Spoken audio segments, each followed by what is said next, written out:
Captaincy is about making right decision whether on the field or off the field. इसलिए मैं country delight पर भरोसा करता हूँ। They deliver 100% pure buffalo milk to my doorstep by 7 AM। Don't just enjoy our matches, enjoy village fresh buffalo milk too.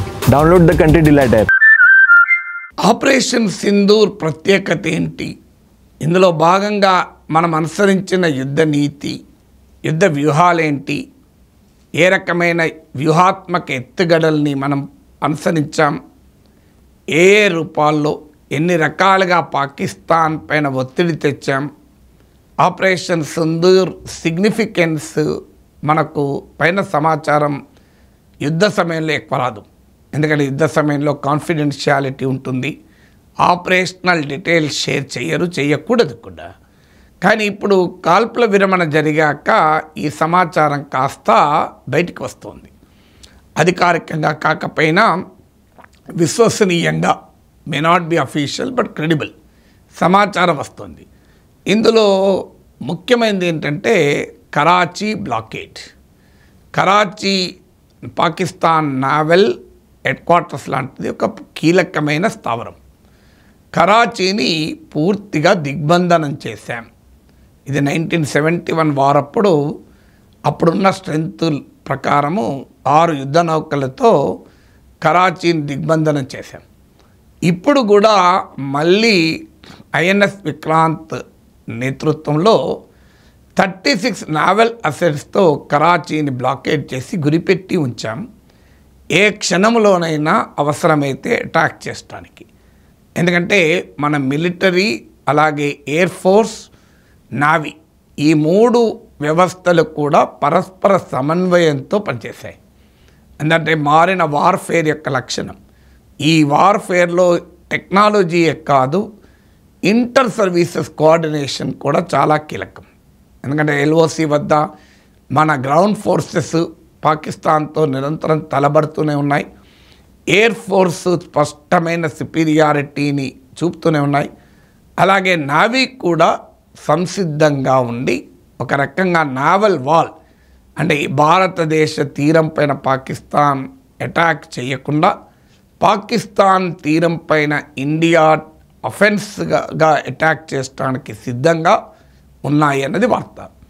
Naval assets అంటే warships కావచ్చు, submarines కావచ్చు, ships ద్వారా ప్రయోగించే మిసైల్స్ కావచ్చు, ఇతర అమ్యునిషన్ కావచ్చు, వీటన్నిటినీ నావల్ అసెట్స్ అంటారు. So ఈ 36 నావల్ అసెట్స్ మొబిలైజ్ కావడం అనేది ఈ 54 ఇయర్స్లో ఎన్నడూ జరగలేదు. 1971 తర్వాత జరిగిన అతిపెద్ద మొబిలైజేషన్గా భావిస్తారు. War time, conflict time mobilisation.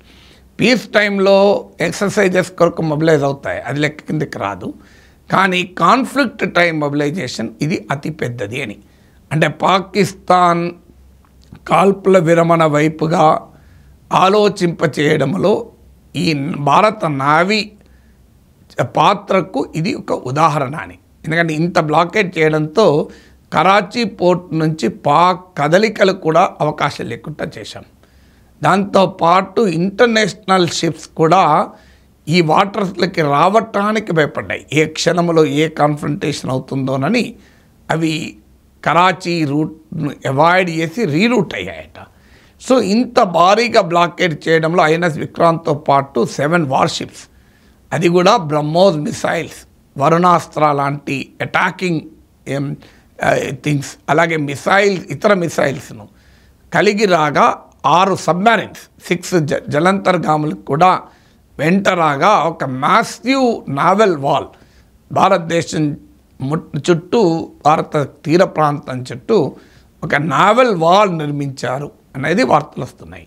So ఇదొక unique capability of Indian arm forces.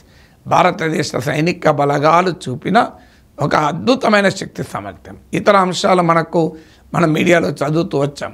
మన ఉదాహరణకు బ్రహ్మోస్ మిసైల్ పాకిస్తాన్ నూర్ ఖాన్ ఎయిర్ బేస్ను నాశనం చేసింది. పాకిస్తాన్లోని ఏ ప్రాంతాన్నైనా అటాక్ చేయగలము అని భారతదేశం జరిపిన దాడుల ద్వారా ఎస్టాబ్లిష్ అయింది. లాహోర్పై అటాక్ చేయగలిగాం, ఇస్లామాబాద్పై అటాక్ చేయగలిగాం, Rawalpindi Pakistan military headquarter సమీపంలో ఉన్న నూర్ ఖాన్ బేస్, ఈవెన్ పాకిస్తాన్కున్న న్యూక్లియర్ ఆర్సనల్ అంటే అణ్వాయుధ సంపత్తి సమీపంలో కూడా అటాక్ చేశాము, చేయడం ద్వారా అవసరమైతే న్యూక్లియర్ అటాక్ను ప్రియంప్ట్ చేసే దాడి కూడా చేయగలం అని మన ఎయిర్ ఫోర్స్ నిరూపించింది. అప్పుడే అమెరికా రంగంలోకి దిగింది అని కూడా అంటున్నారు. అలాగే ఈవెన్ న్యూక్లియర్ స్టోర్స్ కూడా అటాక్ చేశాం, న్యూక్లియర్ రేడియేషన్ కూడా వచ్చింది, దానికి అమెరికా ఇంటర్వ్యూన్ అయిందని కూడా అంటున్నారు. ఇవి అన్కన్ఫర్మ్ రిపోర్ట్స్, ఎంత నిజమో తెలియదు. రకరకాల వార్తలు వస్తున్నాయి, ఎందుకంటే ఇలాంటి వాటిని అధికారికంగా ధృవీకరించలేడు.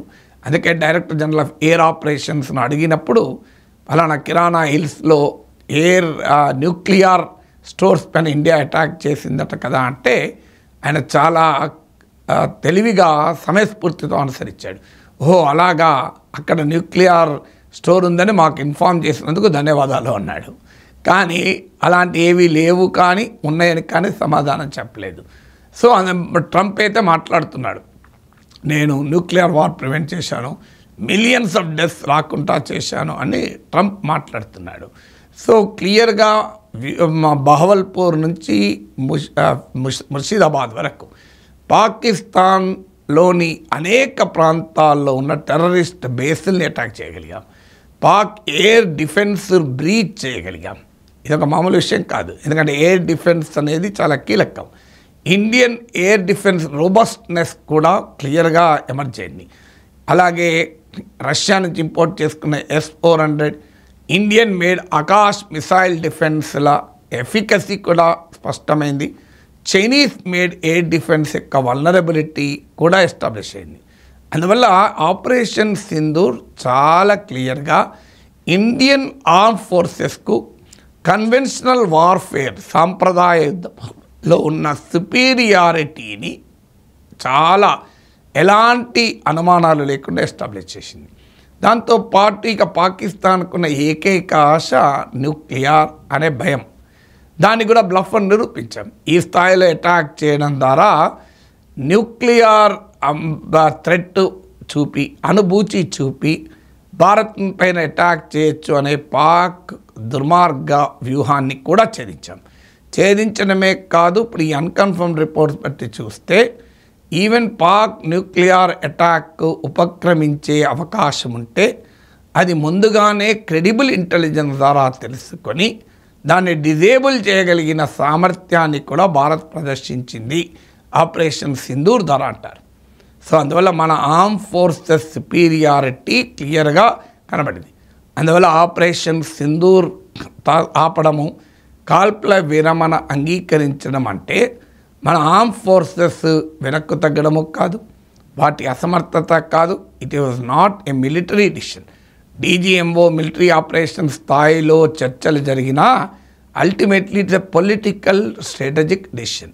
అంటే కాల్పులు విరమించాలి అన్నది ఒక రాజకీయపరమైన నిర్ణయం, వ్యూహాత్మకమైన నిర్ణయం, అంతే తప్ప దీన్ని ఆర్మ్ ఫోర్సెస్ ఆపరేషనల్ డిసడ్వాంటేజ్ వల్లనో, ఆపరేషనల్ డెఫిషియన్సీ వల్లనో, ఆపరేషనల్ వీక్నెస్ వల్లనో తీసుకున్న నిర్ణయం ఎట్టి పరిస్థితుల్లో కాదు. ఎందుకు ఈ వివరణ ఇవ్వాల్సి వస్తుందంటే, కాల్పుల విరమణ నిర్ణయాన్ని ప్రజలకు చెప్పినందుకు భారత ప్రభుత్వ ప్రతినిధిగా విదేశాంగ శాఖ కార్యదర్శి అఫీషియల్ నిర్ణయాన్ని మీడియాకు చెప్పాడు. ఆయన మీద మామూలు అటాక్ చేయడం లేదు. అందువల్ల రేపు ఆర్మ్ ఫోర్సెస్పై కూడా ట్రోలింగ్ జరగకుండా ఉండటానికి ఈ వివరాలు నేను చెప్పాల్సి వస్తుంది. ఆర్మ్ ఫోర్సెస్ ఎక్కడా తన తగ్గేదే లేదు అనే రూపంలోనే వ్యవహరించాయి. ఎందుకంటే అవి కంబాట్ ఫోర్సెస్, వారికి కంబాట్ తెలుసు తప్ప వేరే తెలియదు. అందువల్ల బాధ్యత కలిగిన కంబాట్ ఫోర్సెస్ సివిలియన్ ప్రభుత్వ నిర్ణయాలకు తలవంచి పనిచేయగలిగే వ్యవస్థ మన దేశ మిలిటరీకి ఉంటుంది. సో మన దేశం ప్రత్యేకత సివిల్ మిలిటరీ ఫ్యూజన్ అంటారు. అంటే ఈ ఆపరేషన్ సింధూర్లో రాజకీయ నాయకత్వం, పౌర నాయకత్వం, మిలిటరీ ఎంత సినర్జీతో, ఎంత కన్వర్జెన్స్తో పనిచేయవచ్చో కూడా నిరూపితమైంది. అయినా కూడా అల్టిమేట్లీ ఇండియన్ డెమోక్రసీలో ఈవెన్ వార్ అయినా it is a political decision. Civilian government తీసుకునే నిర్ణయమే తప్ప మిలిటరీ నిర్ణయం తీసుకోరు. మిలిటరీకి ఫ్రీ హ్యాండ్ ప్రైమ్ మినిస్టర్ ఇచ్చాడు, free hand, operational free hand. So ఏ స్థాయిలో వ్యూహాత్మకంగా అడుగులు వేయాలన్నది ultimately is a strategic decision taken by the civilian government. అందువల్ల మీకేమైనా కోపం ఉంటే ప్రభుత్వాన్ని ప్రశ్నించండి. కాల్పుల విరమణ తప్పని మీరు భావిస్తే నరేంద్ర మోడీని అడగండి, భారత ప్రభుత్వాన్ని అడగండి. భారత ఆర్మ్ ఫోర్సెస్, మిలిటరీ ఫోర్సెస్ ప్రశ్నించకండి. ఆ నిర్ణయాన్ని వారు తీసుకోలే.